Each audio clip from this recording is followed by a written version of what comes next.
Eastern bypass সংলগ্ন ঢাকেশ্বরী কালী মন্দিরের কাছে পথ দুর্ঘটনায় মৃত্যু হলো এক সাইকেল আরোহী। মৃতের নাম রতন সরকার, শিলিগুড়ি পুর নিগমের ৩৬ নম্বর ওয়ার্ডের নিরঞ্জননগর এলাকার বাসিন্দা।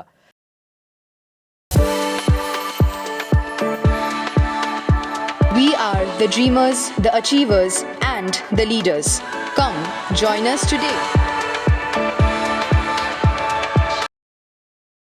শুক্রবার রাতে ব্যক্তি সাইকেল করে যাচ্ছিলেন, সে সময় উল্টো দিক থেকে আসা একটি ৪ চাকা গাড়ি ব্যক্তিকে ধাক্কা মারে। এরপরই কয়েকশো মিটার তাকে হেঁচড়ে নিয়ে যায়। ঘটনায় গুরুতর জখম হন ব্যক্তি। স্থানীয়রা ছুটে এসে ব্যক্তিকে উদ্ধার করে শিলিগুড়ি জেলা হাসপাতালে নিয়ে যান। সেখানেই চিকিৎসা চলাকালীন মৃত্যু হয় সাইকেল আরোহীর।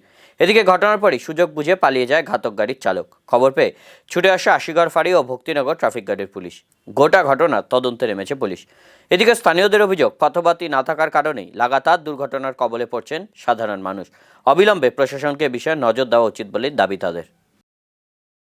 শুনেন, আপনাদের আগেও বলছি, এখনও বলছি যে আপনারা মিডিয়ারা না, আগামী দিনে এই জানুয়ারি ফেব্রুয়ারি মাসটায় আপনাদের অন্য জায়গায় ডিউটি করার দরকার নেই।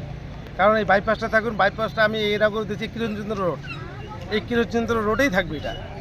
কারণ আমি সরকারের মাধ্যমে জানি না কোন প্রসেসে গেলে এই রোডটাকে ঝাঁ চকচক হবে, যে একটার পরে একটা অ্যাক্সিডেন্ট হয়ে যাচ্ছে, লোক মরে যাচ্ছে, মানুষের প্রাণের কি কোনো দাম নাই? অবশ্যই দাম আছে।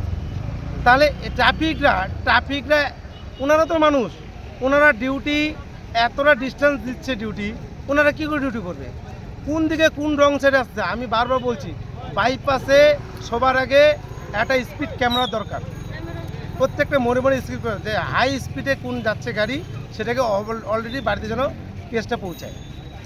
2 নম্বর, লাইটটা অবশ্যই দরকার। যদি লাইট না হয়, আগামী জানুয়ারি মাসে, এখনও পর্যন্ত মাত্র আজকে 27 তারিখ, 28, 29, 30, 31, 4 দিন আছে ডিসেম্বর।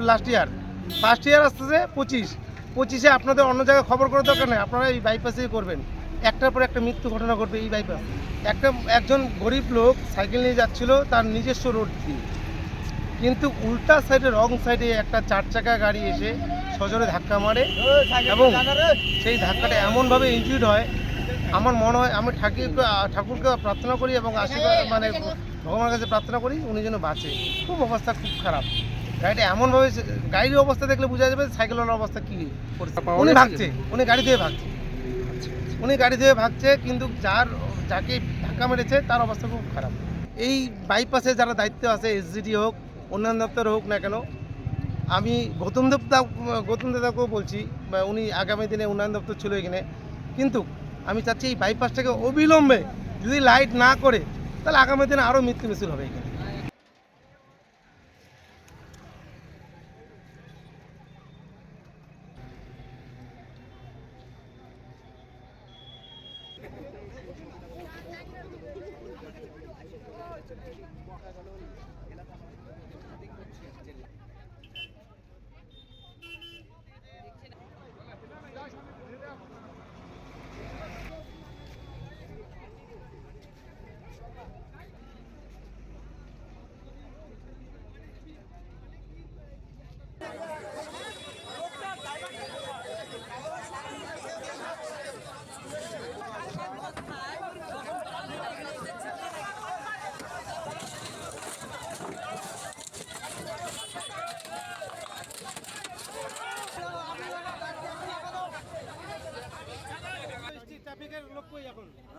ট্রাফিকের লোক কই?